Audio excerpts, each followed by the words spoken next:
Most important objective Bihar board के लिए लेके आया है और इस ऑब्जेक्टिव को पूरा देखिए इस वीडियो को। और बहुत सारे ऑब्जेक्टिव आपका इम्पोर्टेंट है जो बिहार बोर्ड में आपका आएंगे और बिहार बोर्ड से इसी तरह का ऑब्जेक्टिव आएंगे और उसको अच्छी तरह से देखिए। क्वेश्चन में बोला है बहुपद 6x² - 11x + 3 के शून्यांकों का योग होगा।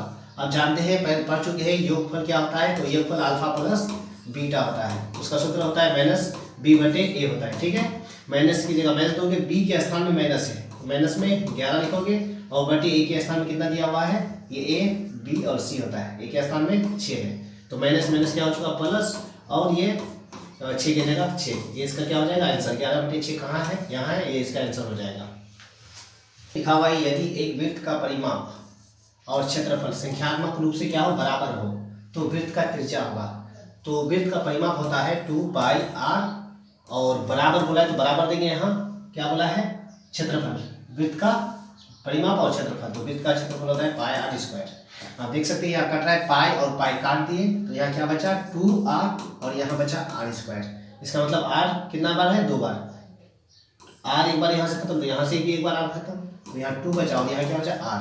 त्रिज्या का मान कितना हो चुका 2, तो हम लोग लिख सकते हैं ऑप्शन में जहाँ होगा 2 मात्रा वहाँ मार देंगे, ये इसका आंसर हो जाएगा। एक द्विघात समीकरण x³ + 4x² + 4 का अधिकतम घात क्या है। तो इस बहुपद में अधिकतम घात कितना होगा तो हमको पहचानना है। ठीक है, तो अधिकतम घात कितना है हम लोग पहचानेंगे। तो बहुपद का पहचान होता है क्या कि उसका अधिकतम घात 2 हो। अधिकतम घात कितना हो 2 हो। देखिए इसका घात अधिकतम कितना होना चाहिए 2, लेकिन इसका घात 2 नहीं है, इसमें अधिकतम घात पूछा है। अधिकतम घात पूछा है तो अधिकतम घात इसका कितना है 3 है। तो हम लोग खोजेंगे ऑप्शन ये रेखिक है, द्विघाती है, एक घात है या त्रिघाती है। तो 3 अधिकतम घात है, इसका आंसर क्या हो जाएगा त्रिघाती हो जाएगा। ठीक है, बहुपद को समझ लेते हैं। जिसका अधिकतम घात 2 होगा तो वो द्विघाती कहलाती है, जिसका अधिकतम घात कुछ ना हो तो वो क्या कहलाता है रेखिक। इसमें कुछ नहीं है तो वो क्या कहलाएगा रेखिक कहलाएगा, ये रेखिक कहलाता है। और जिसमें अधिकतम घात 2 हो तो वो क्या कहलाता है द्विघाती कहलाता है। इसको हम लोग बोल सकते हैं द्विघाती। द्विघाती और ये जो है इसका अधिकतम घात अगर 3 है तो ये क्या कहलाएगा त्रिघाती, इसको बोलेंगे त्रिघाती। ठीक है, तो अधिकतम घात जितना होगा उतना कहलाएगा। अधिकतम घात इसका 3 है तो त्रिघाती, अधिकतम घात इसका कितना है 2 है तो द्विघाती, अधिकतम घात इसमें कुछ नहीं है तो क्या कहलाएगा रेखिक कहलाएगा। ठीक है, इस सब नोट पॉइंट अच्छी तरह से उतार लीजिए और अच्छी तरह से समझिए। इंपॉर्टेंट क्वेश्चन है उसको अच्छी तरह से देख लीजिए। क्वेश्चन में लिखा हुआ है sec θ = 13/12, तो यहाँ लिखेंगे sec θ = 13/12। sec θ बराबर h/, क्या होता है b, यानी h का मान 13, b का मान 12। तो निकालना है हम लोग को p का मान, p² = h² - b² हो जाएगा। p² बराबर h का मान कितना दिया हुआ है 13 माइनस b का मान दिया हुआ है 12। 13 का स्क्वायर 169 माइनस 12 का स्क्वायर 144। घटाने पर कितना निकलेगा 25, स्क्वायर छोड़ने पर इसका रूट चलेगा, कितना निकलेगा p का मान 5। तो अब फिर बोला है कोस और साइन का मान निकालिए, तो यहाँ लिखेंगे कोस माइनस साइन। कोस का मान होता है b/h माइनस साइन का मान होता है p/h। p का मान हम लोग के पास दिया हुआ है 12 लिखेंगे, p का मान कितना दिया हुआ है हम लोग का, h का मान 13 दिया हुआ है 13 माइनस p का मान 5 निकला और h का मान फिर 13 है। ये भिन्न घटा हो चुका, दोनों में से एक बार ले लेंगे हम लोग बटे 13, 12 से 5 घटा देंगे कितना बच जाएगा 7। तो ये 7/13 इसका क्या हो जाएगा आंसर। 7/13 बी में दिखाई दे रहा है, बी को टिक मार देंगे। ठीक है, x² + bx + c = 0 हो तो गुणनफल होगा। क्या पूछा है क्वेश्चन में गुणनफल, तो गुणनफल का मतलब अल्फा × बीटा बराबर c/a होता है। तो c/a जहां भी दिखाई दे रहा है इसको मार सकते हैं। देखो माइनस में c/a है, ये प्लस में c/a, इसको क्या कर देंगे टिक लगा देंगे, यानी c/a है ये answer. Okay, 1.5 cm, BD = 3 cm और AD = 1 cm हो तो EC बराबर होगा।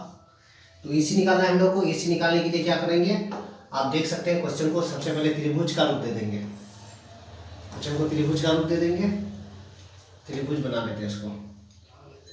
त्रिभुज AD, यानी यहाँ A हो, B है, C है, D है और यहाँ E है। तो AD बराबर 1.5 दिया हुआ है cm बी डी बराबर 3 cm दिया हुआ, बी डी बराबर 3 cm दिया हुआ है, ए ई बराबर 1 cm दिया हुआ है, तो ई सी बराबर होगा, ई सी बराबर क्वेश्चन मार्क। तो इसको कैसे निकालेंगे? थेल्स ने हमें फार्मूला दिया है, थेल्स पर में क्या है कि ए डी बटे बी डी, ए ई बटे ई सी, यानी किसी भी त्रिभुज को दो भाग में जब विभाजित करता है तो उसको आधा बटे आधा, आधा बटे आधा लिखा जाता है। तो हम लोग लिखते हैं यानी ए डी बटे बी डी, तो 1.5 बटे कितना हो जाएगा? 3 हो जाएगा, ठीक है, बराबर। फिर ए ई बटे ई सी, ए ई का मान कितना दिया हुआ? 1 सेंटीमीटर। उसके बाद ई सी का मान नहीं पता तो ई सी हम लोग क्या करेंगे? लिखेंगे, ई सी निकालने बोला या सी ई निकालने बोला है। अब इसको क्या करेंगे?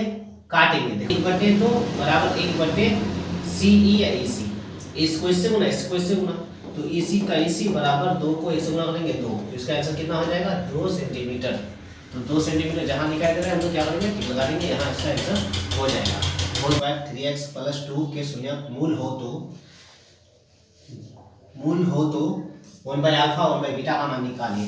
जब भी 1/α 1/β का निकालने बोले आपको तो सूत्र याद रखिएगा -b/c लगाना है, ठीक है। माइनस करेगा, माइनस दे दोगे, b के स्थान में कौन दिखाई दे रहा है? 3, तो 3 लिख लोगे यहाँ, और c के स्थान में कौन दिखाई दे रहा है? 2, तो 2 दे दोगे, यानी -3/2 इसका आंसर हो जाएगा।